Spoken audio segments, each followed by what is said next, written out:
You wake up already feeling behind. You look in the mirror, not to see yourself, but to scan for what's wrong. Too tired, too quiet, too slow, still not enough. So you start the routine, the books, the podcasts, the workouts, the habits. You tell yourself it's growth, but deep down, it feels like war. Because no matter how many routines you follow, no matter how many mindsets you adopt, something still feels broken. And that's the part no one talks about. Self-improvement can become self-rejection in disguise. Marcus Aurelius never told you to fix yourself. He told you to know yourself, to stop running from who you are, to sit with it, to see it fully, without judgment. But instead, we chase productivity like penance. We think if we just optimize hard enough, we'll finally be enough. But enough for who? The world, your past, the voice in your head that says you're not there yet.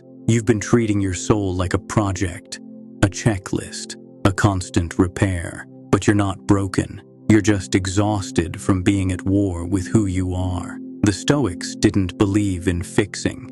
They believed in acceptance, in strength through stillness, in clarity through presence. And maybe that's what you've been missing. Not another strategy, not another routine, but the permission to stop and realize you were never wrong in the first place.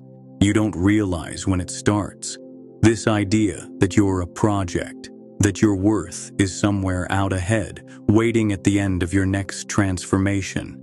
So you chase it. Better habits, stricter goals, deeper reflection, more structure. And it works until it doesn't. Because one day you pause long enough to realize you've built a life that's perfectly optimized, but never feels like you. You've been doing everything right, yet you still feel behind. Still feel like you're trying to earn a version of yourself that keeps moving the finish line. Marcus Aurelius warned against this. He said, "Nowhere can man find a quieter or more untroubled retreat than in his own soul." But you haven't retreated inward. You've attacked yourself from within, treating discomfort like failure, stillness like laziness, slowness like weakness. You don't meditate to be present. You meditate to become better. You don't rest. You recover so you can grind harder. Even your peace is performance. And here's the truth. You don't need more effort. You need more honesty. Because if your growth is rooted in self-hate, it will never feel like freedom. You can't punish yourself into peace.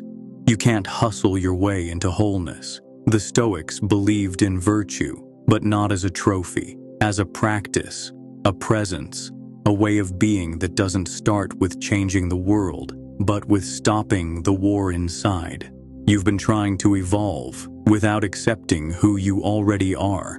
That's the trap. You chase versions of yourself you admire, stronger, wiser, more disciplined. But in the process, you quietly reject the version of you that exists now. The tired one, the anxious one, the one who doesn't always show up at 100% and never needed to, because no one told you this. Peace doesn't come when you upgrade who you are. It comes when you stop needing to. The Stoics understood this long before the self-help industry existed. They didn't build routines to fix themselves. They built them to face life as it is, without illusion, without drama, without ego. Marcus Aurelius wrote, "Waste no more time arguing about what a good man should be. Be one." And yet, here we are, arguing with ourselves daily about who we should be, instead of just being. We overanalyze our feelings. We dissect every thought. We try to solve our sadness like it's a bug in the system. But sadness is not a bug. It's a signal. Discomfort isn't proof that something's broken. It's proof that you're alive. You've mistaken intensity for growth. But growth can be quiet. It can look like stillness. It can sound like silence. And maybe the bravest thing you can do is nothing. To stop fixing. To start listening. Because the version of you who's been trying so hard to improve might just be the one who needs rest. Not a plan. Not a breakthrough. Not another 5 a.m. wake-up call. Just the space to exist without being better. You've always thought peace would come after the plan, after the routine sticks, after the weight is lost. after you finally feel in control. But peace doesn't live after anything. It lives in the now, and it's been waiting for you to stop running. Because no matter how much you optimize your life, you can't outrun yourself. You can try. You can stay busy. You can keep upgrading and adjusting and fine-tuning every part of your existence. But at the end of the day, you're still there, underneath all of it. And that version of you keep trying to outgrow, it's not your enemy. It's your starting point. It's the part of you that stayed, even when everything else fell apart. The Stoics weren't soft. They weren't passive. They just knew the difference between effort and agitation, between discipline and punishment, between facing life and fighting it. Marcus Aurelius reminded himself daily, you have power over your mind,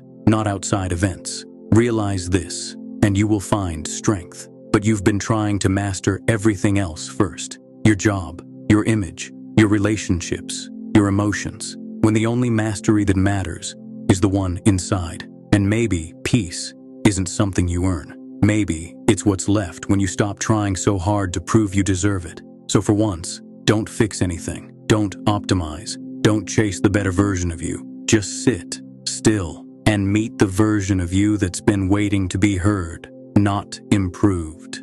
This isn't the end of your growth. It's the start of something deeper, a kind of stillness that doesn't depend on perfection. You stop chasing the ideal you, not because you gave up, but because you finally remembered who you were before you forgot. That version of you, before the overthinking, before the guilt, before the self-help spiral, the one who existed without needing a reason, the one who was whole, even when unpolished. This is what the Stoics meant by freedom. Not the freedom to be more, but the freedom to stop needing to be. Because when you stop demanding more from yourself, you make space for something else. Compassion, presence, peace. And it's strange at first to wake up and not feel like a problem to solve, to look in the mirror and not audit yourself. But slowly, it becomes familiar, then natural, then holy. Because the most powerful thing you can do is nothing. To simply let yourself be as you are.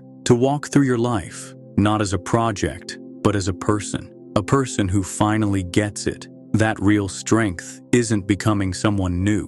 It's coming home to who you've always been. You were never broken, just buried, under expectation, comparison, and the endless pressure to be better. But now you see it. The chase wasn't making you whole. It was making you tired. And the moment you stopped, you realized you were enough long before you started trying to be. Marcus Aurelius wrote, "Very little is needed to make a happy life. It is all within yourself, in your way of thinking." And maybe that's the wake-up call. Not to change more, but to trust more. To trust that rest doesn't mean regression. That being still isn't weakness. That existing, fully, imperfectly, is a form of strength no one taught you, but now you know. And from here on out, the question isn't, how do I fix myself? It's, what would your life feel like if you stopped trying to be better and simply allowed yourself to be?